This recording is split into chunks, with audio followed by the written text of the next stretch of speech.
Hello everybody, this is Blaine French again, coming back to you guys with class number 3. It's going to be a class Performance Simmental Bulls. I think it's a really good class, one that I would encourage you guys again to take really good notes on. I think this will be a class that if you want to practice your performance reasons, get a little better at those as you go into these competitions, hopefully coming up sooner than later, I think this would be a good class to try out and be able to use to your advantage. Again, Performance Simmental Bulls, I'm going to have a set of data for you guys. Feel free to pause the video when that data comes along. I'm going to let you guys run through the data yourselves, look over the scenario yourselves. We'll go through the bulls as usual, and then we'll make a pause. You can get your placing, and then when we go back through to critique the bulls, I'll go back to that EPD page, and we'll talk about those, and we'll break down kind of those specific EPDs and maybe look at what we should be looking for according to the scenario. So, Performance Simmental Bulls. Here are your EPDs. They're up top. And then your scenario there on bottom.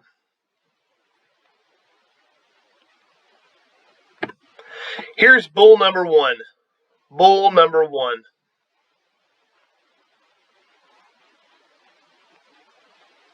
Okay, there's bull number 2.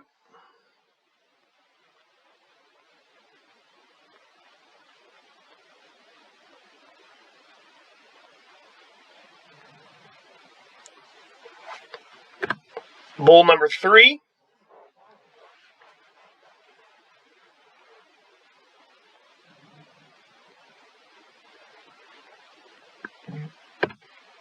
Bull number 4.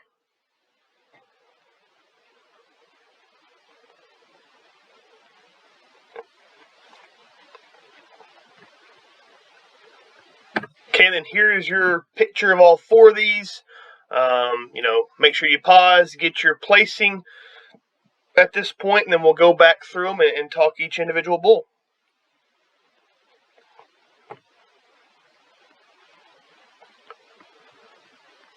All right, so as we scroll back to the EPD sheet, I think, most of you will have a little bit of experience looking through EPDs and performance data.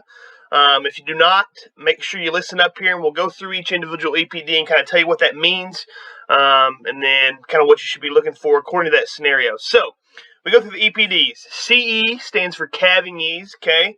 That has a direct correlation with birth weight, obviously. A bull that has a higher calving ease is going to hopefully have less dystocia problems with his calves, less problems at calving. And so we're looking for a higher number there. According to birth weight, we're looking for a lower number. A lower number for birth weight, a more conservative birth weight is kind of what we're looking for. Weaning weight and yearling weight are both growth EPDs. We want those to be higher the better. Milk is a maternal EPD. We want that to be higher the better in most cases. Sometimes if you get a really big shallow-bodied bull or shallow-bodied female, then if they have a really extreme, very high milk number, that's not such a good thing. It'll be a little more hard to maintain just due to their kind and their body type. But here we don't have any issues there. We want the milk number to be higher the better. Stayability is kind of a durability EPD, a longevity EPD. We want that to be higher the better. Carcass weight, CW is carcass weight. We want that to be higher the better. Marbling, we want that to be higher the better. Ribeye area, that has to do with muscle and the size of the ribeye. We obviously want that to be higher the better. API, that's probably the biggest, and if you ask a lot of Simmental producers, probably the most important EPD when it comes to Simmental cattle. That is the all-purpose index. It kind of takes into account everything across the board, and so we want that to obviously be higher the better. And then TI is terminal index. Those are going to be used, that EPD is going to be used for fed cattle, carcass-driven cattle. We want terminal index to be higher the better as well.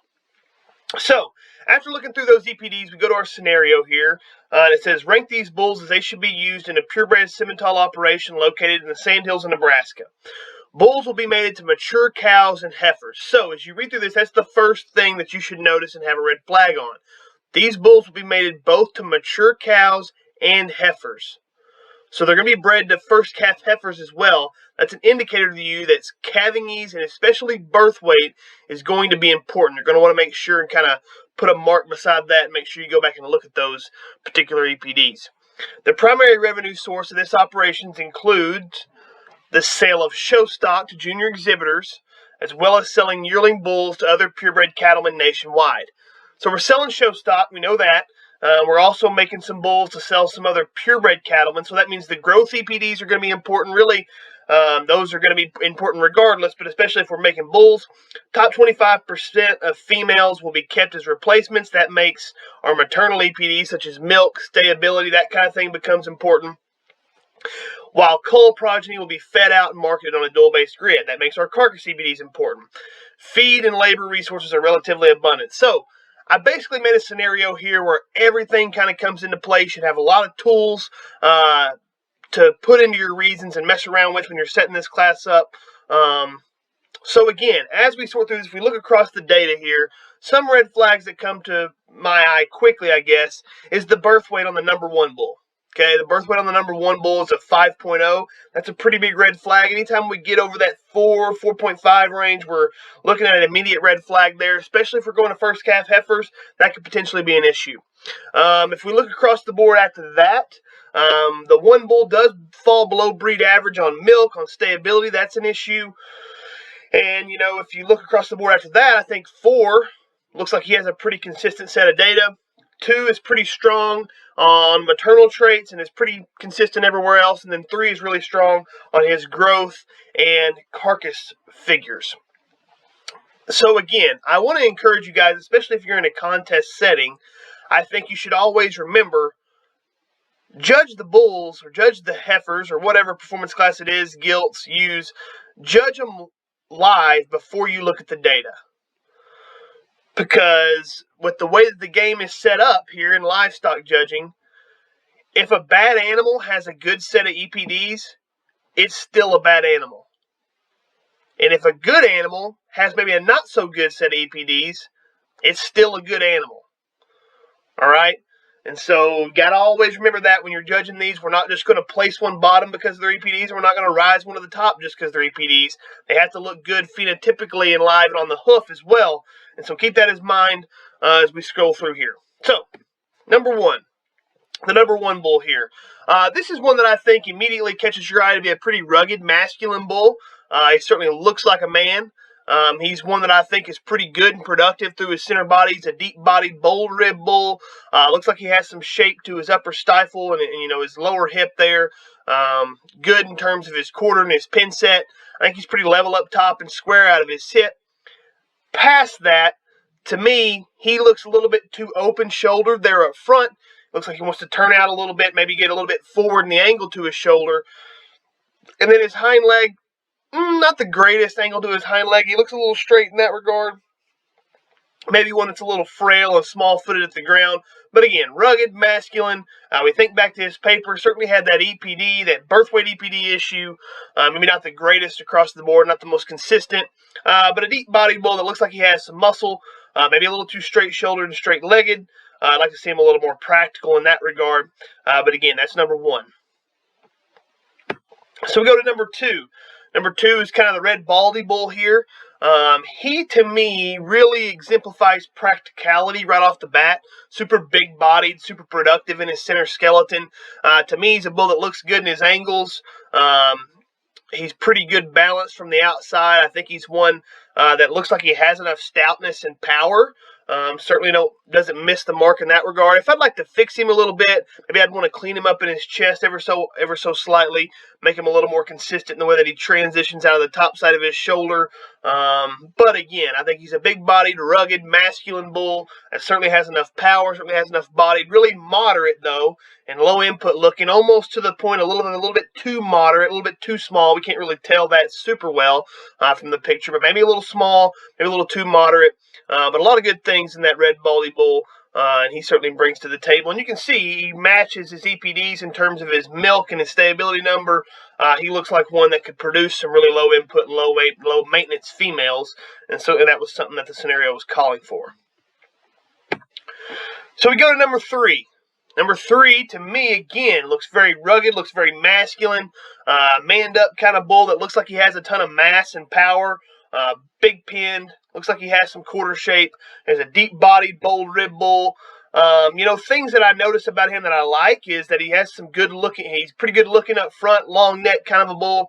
If I want to get picky on him, though, I think he looks a little bold and open-shouldered, kind of a little flat in terms of his forerib there, right behind his shoulder. You'd certainly like to fix him and strengthen him there. He's one that if we just look at the set to his rear leg, he's sitting a little awkward. Maybe he doesn't have quite the greatest set to his rear leg, so I wonder how consistent he is out and on the move. Maybe he's a little bit uncoordinated in the way that he gets out and goes. But again, a big, visually high-performing bull that's big-bodied and good-looking from the outside, maybe a little open-shouldered and flat foreribbed, and I'd certainly like to see him sit down with a little more comfort and ease there to his rear legs. So that's the 3 bull. And again, he was the bull that was really good in his carcass and growth EPD. Certainly have to appreciate that on paper. Then we come to the number 4 bull. The number 4 bull is a very highly presented bull. One that I think if you just want to talk about initial impression from the outside, boy, you're pretty impressed with that look he gives you. We talk about making show stock. That's one of the primary revenue sources. He certainly fits the bill there. One that's going to make some really good looking. If they inherit his look and balance from the outside, that's only going to benefit them in the show ring.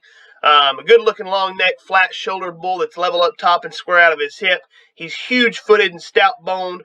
His angles lay into him all correctly. He's very good in his shoulder angle up front, has some C-shape to his knee. He's one that has the proper set and shape to his rear leg. You have to appreciate that. To me, he's still a big-bodied bull. He has a good, productive center body type. So functional, practical, one that still has all that power and mass that we're looking for. Kind of capped along with that, a look from the side that we can appreciate. Maybe a little flat in his forerib, but again, that's an awfully nice bull. Like a lot of things about him. And then you look at him on paper, I think he's very consistent. I think he's very admirable everywhere you see him on paper. And so those are all things to take into account as we think about how this set kind of shakes out.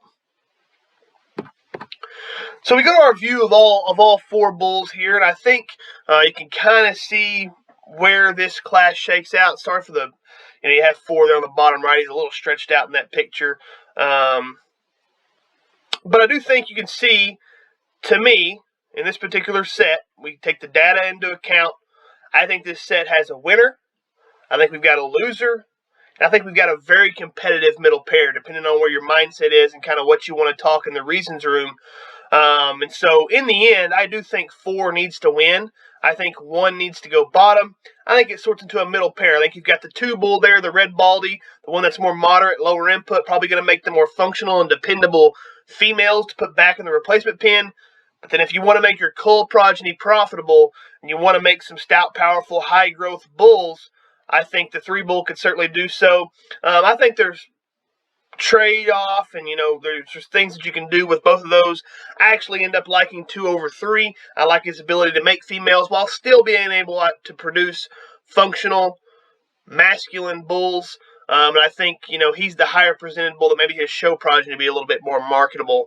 But again, if we were going to talk this class, I'd want to talk all about making show stock. With the bull that wins. In the middle pair, I'd talk about making females on the red bull. I'd talk about making cull progeny on the 3 bull. And in the bottom pair, you can really talk anything that you want in 3 over 1. You're probably going to sound intelligent regardless. So, again, a very good class of bulls. Thinks it comes together quite well. In the end, I like them 4-2, 3-1. And I would cut you 5, 2, and 5. Very, very close middle pair, and I can see those 2 bulls going either way. Again, in the end, very high-quality class. Certainly brings forth a ton of great talking points and reasons material. I would encourage you guys to talk a set of reasons on these bulls. I think it can certainly help you. To me, 4 wins big. Practicality and function at its finest, along with the look and competitive show to make competitive show stock. Sorts into a close middle pair of rugged, masculine sires. I can see it going either way. In the end, I just like the moderate, lower input look that comes with 2. I think he'll make really functional, low-maintenance daughters. The bottom pair, needs to go 3 over 1. He's the higher API bull. It's much more appealing on paper. I think he'll make this operation's cull progeny more profitable in the end. And honestly, he looks like a bull that's maybe better in his shoulder angle. There's other things that you can talk about there just besides the paper. But again, very high-quality class of bulls. Hope you enjoy it. Hope you get something out of it. Look for more to come. Thanks.